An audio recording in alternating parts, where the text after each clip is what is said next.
Shalom, salam sejahtera, selamat pagi bersama Allah di waktu Fajar. Renungan pagi kita hari ini Senin 8 Agustus 2022 dengan judul Allah mengetahui kebodohanku. Ayat hafalan terdapat di dalam Mazmur 69 ayat yang ke-6.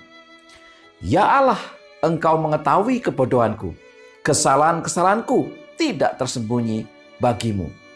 Saudara-saudara yang kasih Tuhan, kembali pagi ini saya memberikan 3 poin penting untuk kita renungkan. Poin yang pertama, taklukkan dosa walaupun hanya satu, karena itu bukanlah perkara sepele di hadapan Allah.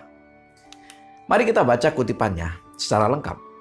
Seorang anak Allah harus meneliti apakah ada dosa yang telah dia pelihara dan manjakan dalam dirinya, dan membiarkan Allah untuk mencabut dosa itu dari hatinya. Ia harus menaklukkan dosa yang satu itu, karena itu bukanlah perkara sepele di hadapan Allah. Saudara-saudara yang kasih Tuhan, mungkin kita merasa bahwa cuman satu kok, cuman sekali kok, dan seterusnya. Tapi ingat, dalam Roma 6 ayat 23 firman Tuhan mengatakan, sebab upah dosa ialah maut, tetapi karunia Allah ialah hidup yang kekal dalam Kristus Yesus Tuhan kita. Apa artinya? Artinya, sekalipun kita hanya melakukan dosa sekali atau satu saja, tetapi dampaknya luar biasa. Apa? Upah dosa adalah maut. Poin nomor 2, Tuhan tidak memberikan satu daftar ukuran dosa, apakah berisiku kecil atau besar, karena akibat dosa berbahaya. Kutipan selengkapnya sebagai berikut. Seorang berkata, saya sama sekali tidak cemburu, tetapi merasa gusar lalu mengatakan hal-hal yang tidak pantas, walaupun kemudian menyesal karena amarah. Ada juga yang berkata, saya punya kelemahan di sana-sini, tetapi kemudian membencinya sebagaimana dinyatakan oleh orang tertentu dari sahabat-sahabatku. Tuhan tidak memberikan satu daftar ukuran dosa supaya kita menghitung beberapa risiko kecil dan bahayanya pun kecil, sementara yang lain jauh lebih besar dan akibatnya pun lebih berbahaya. Saudara-saudara yang kasih Tuhan, ingat bahwa risiko akibat dari dosa itu sangat besar, sangat berbahaya. Jadi tidak ada itu dosa besar, itu dosa kecil. Semua dosa itu sangat berbahaya.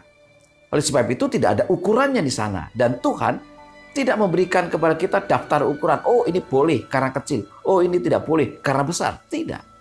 Karena masing-masing dosa dampaknya sangat luar biasa.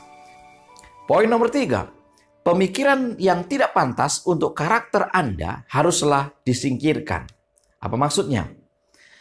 Pemikiran yang tidak pantas untuk karakter Anda haruslah disingkirkan. Karena akan melemahkan pengaruh Anda. Dan pasti akan berakibat. Dan Anda akan dianggap remeh oleh orang lain. Anda harus menaklukkan pikiran bahwa Anda adalah syuhada. Dan menuntut janji Kristus yang berkata, kasih karuniaku cukup untukmu. Sebagaimana tertulis di dalam amanat kepada orang muda halaman 111 maupun 112. Apa artinya saudara sekalian? Bahwa seberapapun besar atau kecilnya, karakter ini harus kita kembangkan. Dan bila mana ada hal-hal yang tidak pantas, segera kita harus singkirkan. Ingat, kita harus mengembangkan karakter yang baik, yang benar. Jadi kalau ada yang tidak pantas, segeralah untuk disingkirkan. Kembali saya mengulang bahwa poin utama kita ada 3. Yang pertama, taklukkan dosa walaupun hanya satu, saudara sekalian, karena itu sangat berbahaya. Kemudian yang kedua, Tuhan tidak memberikan satu daftar ukuran dosa, apakah besar, apakah kecil. Karena dosa tetaplah dosa, dan upah dosa adalah maut. Dan yang ketiga, pemikiran yang tidak pantas untuk karakter Anda haruslah disingkirkan. Sekali lagi bahwa ketika kita mulai memikirkan hal yang tidak pantas, tidak benar, maka segeralah kita singkirkan. Karena itu akan membentuk karakter kita. Jadi apa yang kita pikirkan akan membentuk karakter dan tabiat kita. Marilah kita tunduk kepala dan kita berdoa. Bapa di surga, kami memohon agar hikmat-Mu menjadi bagian kami. Berikan pengertian, berikan Roh Kudus-Mu, agar kami mampu memahami akan firman ini, dan kami bertumbuh, dikuatkan selalu. Berkati umat-umat Tuhan dimanapun mereka berada. Dalam nama Yesus kami berdoa. Amin. Saudara-saudara yang dikasihi Tuhan, kiranya Tuhan boleh memberkati kita sepanjang hari ini dalam segala aktivitas kita. Tetap semangat bersama Allah di waktu fajar. Tuhan memberkati kita.